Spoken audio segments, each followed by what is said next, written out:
বাচ্চাদের টিফিনে এভাবে চিকেন আলু চপ ফ্রোজেন করে রাখতে পারেন। যখন ইচ্ছে তখন বাচ্চাদেরকে টিফিনে এইভাবে আলু চপগুলো দিতে পারবেন।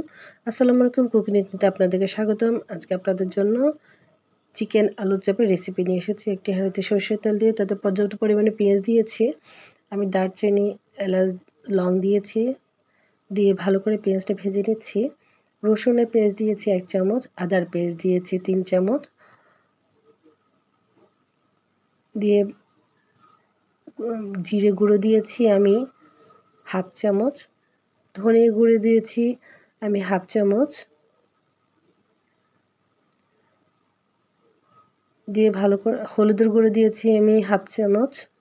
দিয়ে ভালো করে মশলাটি কষিয়ে নেব।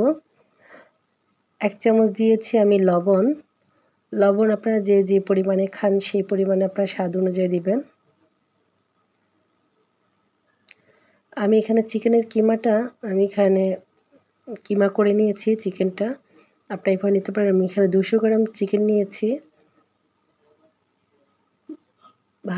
চিকেনটা আমি ভালো করে এখানে করে নেব। কষানো হয়ে গেলে এবার আমি কাঁচামরিচ কুচি দিয়ে দিচ্ছি।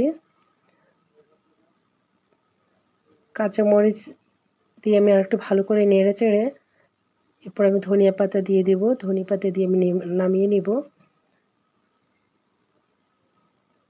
আপনারা দেখতে পাচ্ছেন। আর আমি আলু সিদ্ধ করে নিয়েছি, সিদ্ধ করে ম্যাশ করে নিয়েছি। সেখানে আমি সামান্য পরিমাণে লবণ দিচ্ছি। আপনারা আপনাদের স্বাদ অনুযায়ী লবণ দিবেন। আমি এখানে রসুনের পেস্ট দিয়েছি 1 চামচ, আদার পেস্ট দিয়েছি 1 চামচ, সামান্য পরিমাণে দিবেন। জিরে গুঁড়ো দিয়েছি 1 চামচের মতো। ভালো করে এবার আমি এখানে আলু ম্যাশ করে আমি একটা বলের মতো করে নিব। বলের মতো করে নিয়ে আমি এখানে ফোল্ড করে কিমার পুরটা দিয়ে দিব ভেতরে। আপনারা দেখতে পাচ্ছেন আমি কিমার পুরটা দিচ্ছি কীভাবে।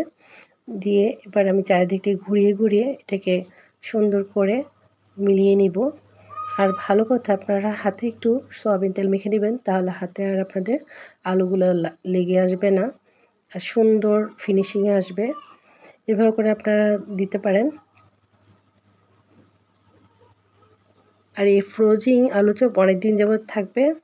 1 মাস মিনিমাম থাকবে, আপনাদের ভালো থাকবে। ডিপ ফ্রিজে সংরক্ষণ করে রাখতে পারেন। বাচ্চাদের টিফিনে অথবা সকালে অথবা বিকেলের নাস্তা হিসেবে আপনারা খেতে পারেন। আমি আবার দেখিয়ে দিচ্ছি কিভাবে ফোল্ড করতে হয় এবং কিমাটা দিয়ে কীভাবে আস্তে আস্তে চারিদিক থেকে ঘুরিয়ে নিতে হয়। এরপর আপনারা ডিপ ফ্রিজে সংরক্ষণ করতে পারেন, অনেকদিন যাবত খেতে পারবেন। ধন্যবাদ সবাইকে। যারা আমাকে ভালোবাসেন প্লিজ লাইক, কমেন্ট এবং শেয়ার করে পাশে থাকবেন।